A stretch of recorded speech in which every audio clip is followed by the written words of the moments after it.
അസ്സലാമു അലൈക്കും വറഹ്മത്തുള്ളാഹി തആല വബറകാതുഹു. അന്ന് ഷെഫി ഉസ്താദ് പള്ളിയിൽ പോകുമ്പോൾ നല്ല കോരിച്ചൊരിയുന്ന മഴയായിരുന്നു. പള്ളി കഴിഞ്ഞ് തിരിച്ചെത്തിയപ്പോൾ മഴ അല്പം കുറഞ്ഞിട്ടുണ്ട്. പാവം ഉസ്താദ് വരുമ്പോഴുണ്ട് ഉമ്മ അടുക്കളയിൽ ദോശ ചുടുന്നു. മോനെ, പള്ളിയിൽ നിന്ന് വന്നോ? ആ ഉമ്മ, ഇന്ന് ഞാൻ പഠിപ്പിച്ച സ്ഥലത്തേക്കൊന്ന് പോകണം. പഠിപ്പിക്കുന്ന സ്ഥലത്തേക്കോ? ആ ഉമ്മ. ആ മോനെ, പോയി വരി, എല്ലാവർക്കും ഒന്ന് കാണാലോ, നിൻ്റെ ഉസ്താദിനെ കാണാലോ. ഉമ്മ ചുട്ടുവെച്ച ദോശയിൽ നിന്ന് ഷെഫി ഉസ്താദ് ഒന്ന് ചുരുട്ടിയെടുത്തു.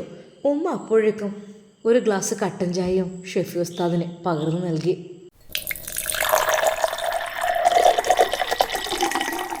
എന്നാ മോനെ, ചായ കുടിച്ചോ. അതിൻ്റെ ഒപ്പം ഉമ്മ ചുടുന്ന ഈ ഒരു ദോശ എന്ത് രസാലമ്മ ഇങ്ങനെ തിന്നാൻ, അതും വിറകടുപ്പിൽ ഇരുമ്പ് ചട്ടിയിൽ ചുട്ടുണ്ടാക്കിയത് ഭയങ്കര ടേസ്റ്റിലുമ്മ. മോനെ, ഇത് നീ എപ്പോഴും പറയുന്നുണ്ടല്ലോ. ആ ഉമ്മ, ഇതൊക്കെ ഞങ്ങൾക്ക് കിട്ടാത്തതല്ലേ. എന്തൊക്കെ തന്നെയായാലും ഉമ്മ നൽകിയ ടേസ്റ്റുള്ള ആ ഒരു കട്ടൻ ചായയും ആ ഒരു ചുടുദോശയും കടിച്ചു കൊട്ടി ഷെഫി ഉസ്താദ് അവിടെ അടുക്കളയിൽ തന്നെ ഉമ്മയുടെ കൂടെ ഇരുന്നു. പക്ഷെ അപ്പോഴൊന്നും ഭാര്യ എണീറ്റിട്ടുണ്ടായിരുന്നില്ല. ഷെഫി ഉസ്താദിന് വല്ലാത്തൊരു ഖേദമുണ്ടായിരുന്നു അതിൽ. ഇപ്പോഴതങ്ങ് ശീലായി. അവൾ സുബഹി നിസ്കരിക്കാൻ എഴുന്നേൽക്കുന്നില്ല എന്നുള്ള കാര്യം ഷെഫി ഉസ്താദിന് ഏറെക്കുറെ ബോധ്യപ്പെട്ടു. ഉമ്മ. ആ മോനെ, അല്ല ഇതിപ്പോൾ എന്താ ഉമ്മ ഞാൻ ചെയ്യുക? ഇത് ഇന്ന് നന്നാവും നാളെ നന്നാവും എന്ന് വിചാരിച്ച് നിൽക്കും. പക്ഷേ ഇവളിത് ദിവസം തോറും ഇത് നേരം വൈകുക എന്നല്ലാതെ എന്താ ഉമ്മ ഞാൻ ചെയ്യുക? ഇത് വല്ലാത്തൊരു ഇതായി പോയല്ലോ. തൻ്റെ മോൻ്റെ ആ ഒരു സങ്കടം ആ ഉമ്മയിലും വല്ലാതെ വിഷമം ഉണ്ടാക്കി. മോനെ, 2 ദിവസം കൂടിയൊക്കെ നോക്കുക, അല്ലാതെ ഇപ്പം എന്തപ്പോൾ കാട്ടുക?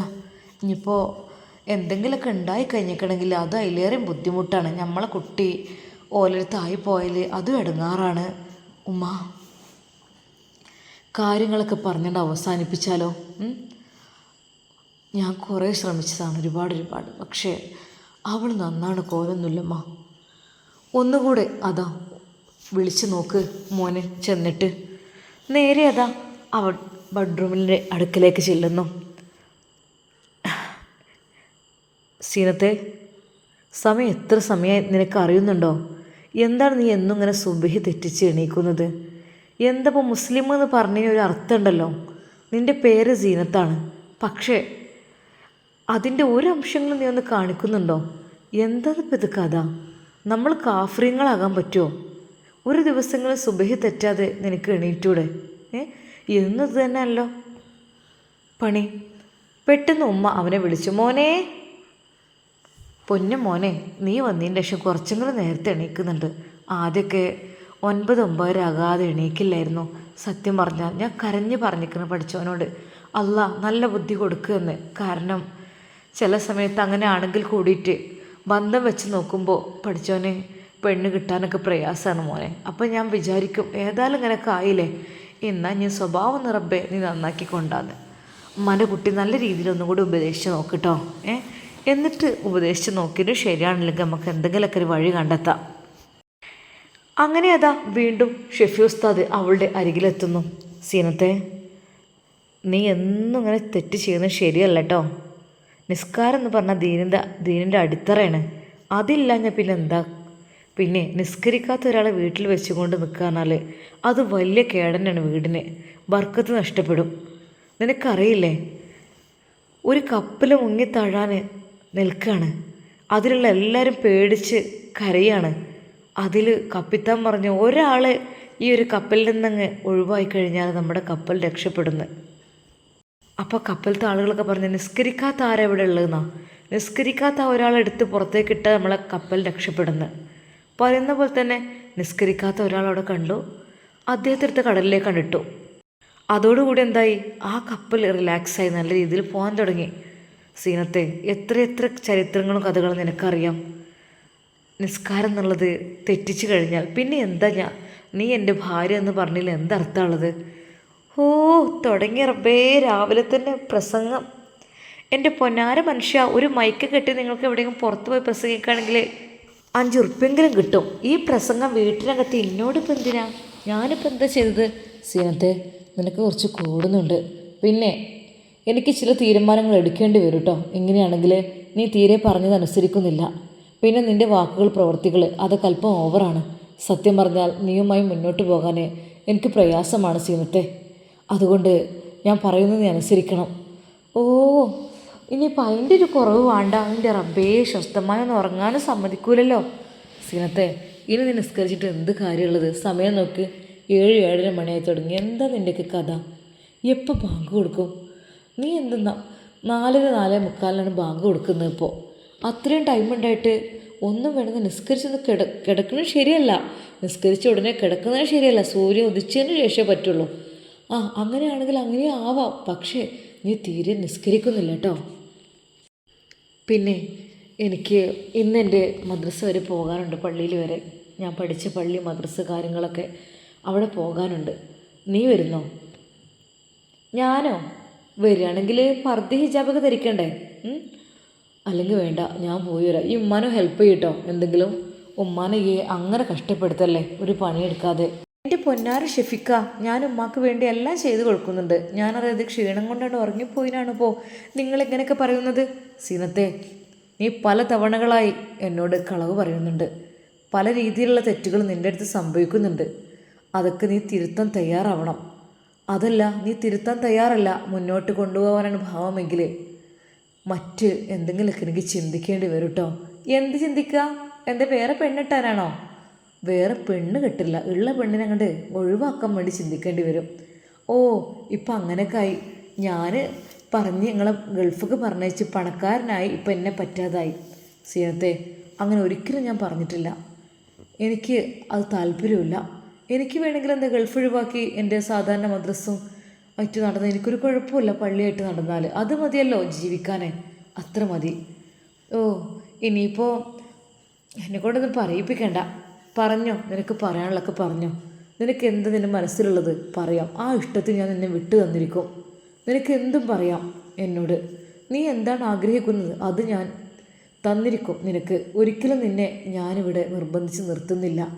ഇക്ക, നിങ്ങൾ എന്തൊക്കെയാണ് പറയണത്? ഇല്ലാത്തൊന്നും പറയില്ല. ഒന്നുമില്ല. നിൻ്റെ സ്വഭാവം ഇടയ്ക്കിടെ മാറുന്നുണ്ടല്ലോ. ചില സമയത്ത് നീ ഒരു പുലി, ഭയങ്കര ദേഷ്യക്കാരി, ചില സമയത്ത് പാവം പൂച്ചക്കുട്ടി. എന്താ അതിൽ നിന്നൊക്കെ മനസ്സിലാക്കുക? സീനത്തെ, നീ എൻ്റെ മുഖത്ത് നോക്കി കളവ് പറയെടുത്തിട്ടോ. നീ ഏത് കോളേജിലാണ് എക്സാം എഴുതാൻ പോയത്? അതെനിക്കറിയണം. നീ എവിടേക്കാണ് എക്സാം എഴുതാൻ പോയത്? അത് ഡിഗ്രി എക്സാം. അത് ഞാൻ ഇവിടെ നമ്മുടെ മറ്റേ കോളേജില്ലേ? ഏത് മറ്റേ കോളേജ്? അത് government college, government higher secondary school boys. എന്തിനാ മോളെ കിടന്നുരുളുന്നത്? എൻ്റെ മോള് അങ്ങനെ എക്സാം എഴുതാൻ പോയിട്ടുണ്ടോ? അതിൻ്റെ ഹാൾ ടിക്കറ്റ് കാര്യങ്ങൾ എന്തെങ്കിലും ഉണ്ടോ ഇവിടെ? എൻ്റെ പൊന്നിക്ക, നിങ്ങൾ എന്തൊക്കെയാണ് ഈ പറയണത്? നിങ്ങൾ മനുഷ്യനെ തെറ്റിദ്ധരിക്കല്ലേ കേട്ടോ. സീനത്തെ, ഞാൻ നിന്നെ തെറ്റിദ്ധരിക്കില്ല. നിൻ്റെ സ്വഭാവത്തിൻ്റെ കാര്യത്തിൽ ലാസ്റ്റ് ആൻഡ് ഫൈനൽ വാണിംഗ് ആണ് നൽകുന്നത്. ഇനിയെങ്കിലും നീ വേണ്ടാത്ത പ്രവൃത്തിയൊക്കെ നിർത്തിയിട്ട് നല്ല രീതിയിൽ നല്ലൊരു പെൺകുട്ടിയെ ജീവിക്കുക. അങ്ങനെ ആയി കഴിഞ്ഞാൽ ഓക്കെയാണ്. അതല്ല, നീ ഇഷ്ടമില്ലാത്ത രീതിയിൽ മറ്റു പലരുടെയും ചിന്ത മനസ്സിൽ വെച്ചുകൊണ്ട് അവരുടെ കൂടെ കറങ്ങിക്കൊണ്ടൊക്കെ ജീവിക്കണമെങ്കിലേ ഒരു രസം ഉണ്ടാവില്ല കേട്ടോ ജീവിതത്തിന്. ഷെഫി ഉസ്താദിൻ്റെ ആ ഒരു വാക്ക്, ലാസ്റ്റ് ആൻഡ് ഫൈനൽ വാണിംഗ്. ഞാനാണ് മൂപ്പര് ഗൾഫിക്ക് പറഞ്ഞയച്ച് പൈസ ഒക്കെ ഉണ്ടാക്കാൻ പഠിപ്പിച്ചത്. ഇപ്പോൾ എനിക്ക് വാണിംഗ് നിന്ന് നിൽക്കണം. നേരെയതാ അവൾ ഷെഫി ഉസ്താദിൻ്റെ അരികിലേക്ക്. നിങ്ങൾ ചെയ്യുന്നത് വല്ലാത്ത ചതി തന്നെയാണ്. ഞാൻ നിങ്ങളെ നല്ലൊരു മനുഷ്യനാക്കി എടുത്തപ്പോൾ നിങ്ങളെന്നെ മനഃപൂർവ്വം ഒഴിവാക്കല്ലേ? നല്ല മനുഷ്യൻ മീൻസ് അല്ല, നിങ്ങൾക്ക് ജോലിയും കാര്യങ്ങളൊക്കെ. നീ ജോലിയും കാര്യങ്ങളും എനിക്ക് ആക്കി തന്നിട്ടില്ലല്ലോ. അതൊക്കെ എനിക്കൊരാളാണ് ആക്കി തന്നത്. അല്ലാതെ എന്തായാലും വേണ്ടില്ല. ഞാൻ എന്താ വേണ്ടേ പറ. നീ നിൻ്റെ ഫോണിലുള്ള വേണ്ടാത്ത ചാറ്റിങ് കാര്യങ്ങളും കോളൊന്നും അതൊക്കെ ഒഴിവാക്കണം. പിന്നെ ഉമ്മയോട് തട്ടുത്തരം ഒന്നും പറയാൻ പാടില്ല. ഉമ്മയെ ഒന്ന് ഹെൽപ്പ് ചെയ്യണം. എന്നെ നീ ഹെൽപ്പ് ചെയ്യണമെന്നോ എന്നോട് സഹവസിക്കണമെന്നോ ഞാൻ പറയുന്നേ ഇല്ല. കാരണം എനിക്കതിന് അവകാശമില്ല. അത് നിൻ്റെ ഇഷ്ടം പോലെയാണ്. നിനക്ക് ഇഷ്ടമുണ്ടെങ്കിൽ ആവാം അങ്ങനെ. അതല്ല, നീ നിൻ്റെ ഇഷ്ടപ്രകാരം താൻ തോന്നിയാൽ നടക്കുകയാണെങ്കിൽ അങ്ങനെ നിനക്ക് പോകാം. ഷെഫി ഉസ്താദ് മുഖത്ത് നോക്കി തന്നെയാണ് അതവളോട് പറഞ്ഞത്. അവളാകെ കൺഫ്യൂഷനായി. ഇനിയിപ്പോൾ എന്താ ചെയ്യുക? നല്ല മട്ടത്തിന് ക്യാഷും കാര്യങ്ങളൊക്കെ കിട്ടീന്, അതൊക്കെ ഇല്ലാതാവുമല്ലോ.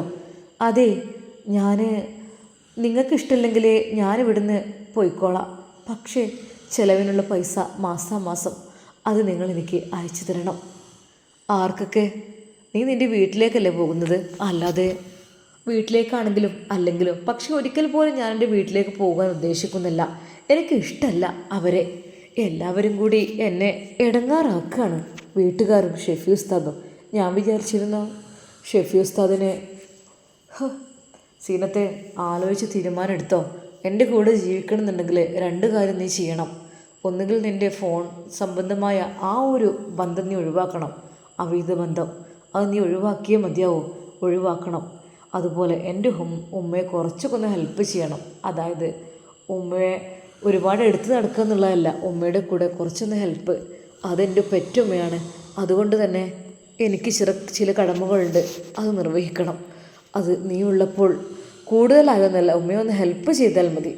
അല്ലാതെ നീ ഇങ്ങനെ 9 മണിയോളം കിടന്നുറങ്ങുക, പിന്നീട് എണീറ്റ് ഉമ്മ ഉണ്ടാക്കിയ ചോറും ഉമ്മ ഉണ്ടാക്കിയ ചായയും കടിയും ഒക്കെ കഴിക്കുക, പിന്നീട് വന്ന് ചോറ് കഴിക്കുക, പിന്നീട് ഫോണിൽ നോക്കി വയ്ക്കുക, കളിക്കുക. ഇതൊന്നും നടക്കൂല. ഷെഫി ഉസ്താദിൻ്റെ ആ 2 നിബന്ധനകൾ അതവൾക്ക് ഒട്ടും ഇഷ്ടപ്പെടാത്ത ഒന്നായിരുന്നു. ഫോണില്ലാതെങ്ങനെ? നമുക്ക് ഇഷ്ടപ്പെട്ടവരോട് നമുക്ക് ഇഷ്ടപ്പെട്ട രീതിയിലുള്ള ആനന്ദം ആഹ്ലാദം കണ്ടെത്തണമെങ്കിൽ ഫോണ് വേണ്ടേ? അതൊന്നും നടക്കണ കാര്യമില്ല. പിന്നെ ഉമ്മ, ഉമ്മാനിപ്പോൾ എന്ത് പോയി ഹെൽപ്പ് ചെയ്യാനാ ഞാൻ? അവൾ അത് രണ്ടും സ്വീകരിക്കാൻ തയ്യാറല്ലായിരുന്നു. അവൾ നൈസായിട്ട് അവിടെ നിന്ന് എഴുന്നേൽക്കുന്നു. പെട്ടെന്ന് ഷെഫി ഉസ്താദ് അവളുടെ കയ്യിൽ പിടിച്ചു. സീനത്തെ, ഉത്തരം നീ തന്നില്ല. എന്താ? ഫോണുമായുള്ള ബന്ധം. അതുമായി എന്ത് ബന്ധമൊക്കെ തന്നെ ഉണ്ടെങ്കിലും അതിൽ നിന്ന് നീ ഒഴിവാകണം. പിന്നെ കുറച്ചെങ്കിലും ഒന്ന് എൻ്റെ ഉമ്മയെ ഹെൽപ്പ് ചെയ്യണം. അതിന് രണ്ടും നിനക്ക് കഴിയില്ലേ? എന്താ നിങ്ങളിങ്ങനെ ഇടങ്ങാറാക്കണം? ഞാൻ തീരുമാനിച്ചിട്ട് കാര്യങ്ങൾ പറയുമെന്ന് പറഞ്ഞില്ലേ? തീരുമാനിക്കാൻ മാത്രം എന്ത് കാര്യം ഉള്ളത്? ഞാൻ ചോദിച്ച 2 കാര്യങ്ങൾ. എൻ്റെ കൂടെ ജീവിക്കുമ്പോൾ മറ്റൊരു ബന്ധം തുടരാൻ പാടില്ല. ഇതെൻ്റെ വാക്കാണ്. എന്താ? ഷെഫി ഉസ്താദ് അല്പം സ്ട്രോങ്ങിലായിരുന്നു.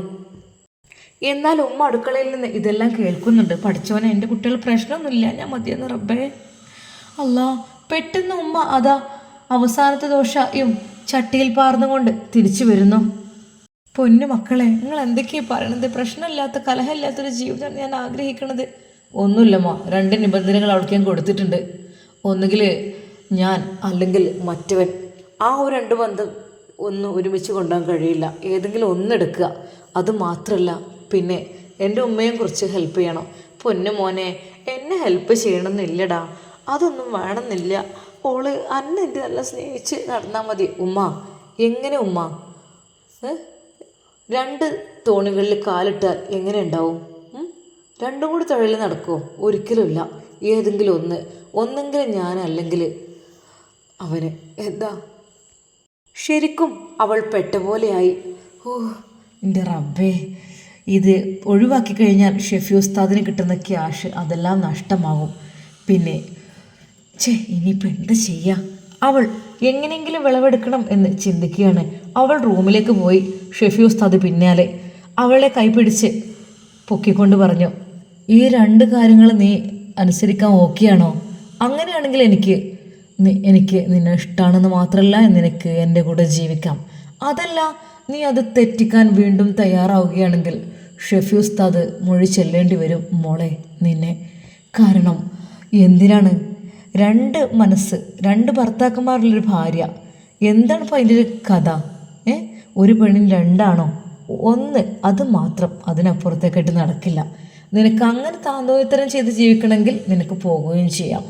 ഞാൻ നിനക്ക് വേണ്ടി ഡൈവേഴ്സ് തരാം. എന്താ നിൻ്റെ തീരുമാനം? ശരിക്കും സീനത്ത് പെട്ടു. ഷെഫി ഉസ്താദിൻ്റെ തീരുമാനങ്ങൾ ഉറച്ചതാണെന്ന് അവൾക്ക് ഏറെക്കുറെ മനസ്സിലായി. ഇതുവരെ ഷെഫി ഉസ്താദിനെ ഞാൻ പറ്റിച്ചു, പക്ഷേ ഇപ്പോൾ ഷെഫി ഉസ്താദ് നല്ല സ്ട്രോങ് ആണ് എന്നുള്ള കാര്യം അവൾക്ക് മനസ്സിലായി. എന്ത് ഉത്തരം ഞാൻ കൊടുക്കും എന്നറിയാതെ സീനത്ത് ഞെട്ടിത്തെറിച്ച് നിൽക്കുകയാണ്. 2 കൈവിടാൻ പറ്റില്ല. ഷെഫി ഉസ്താദ് വേണം പണത്തിന്, പക്ഷേ തൻ്റെ സുഖത്തിന് വേണമെങ്കിൽ, അത് എന്നുമെന്നും തൻ്റെ കൂടെ തൻ്റെ ഇഷ്ടങ്ങൾക്കനുസരിച്ച് നിൽക്കണമെങ്കിൽ, ബുള്ളറ്റിൽ പാറി പറക്കണമെങ്കിൽ അത് ഷെജിലും വേണം. 2ഉം എനിക്ക് വേണം. 2ഉമില്ലാതെ ഒരിക്കലും നടക്കില്ല. ഷെഫി ഉസ്താദിൻ്റെ കൂടെ ജീവിക്കുമ്പോൾ മൂടി പുതച്ച ജീവിതമായിരിക്കും. പക്ഷേ ഷെജിലിൻ്റെ കൂടെയുള്ള ജീവിതം ഇഷ്ടപ്പെട്ട ഡ്രസ്സ് അണിഞ്ഞ് ഇഷ്ടപ്പെട്ട സ്ഥലങ്ങളിലൂടെ പാറി പറക്കാം.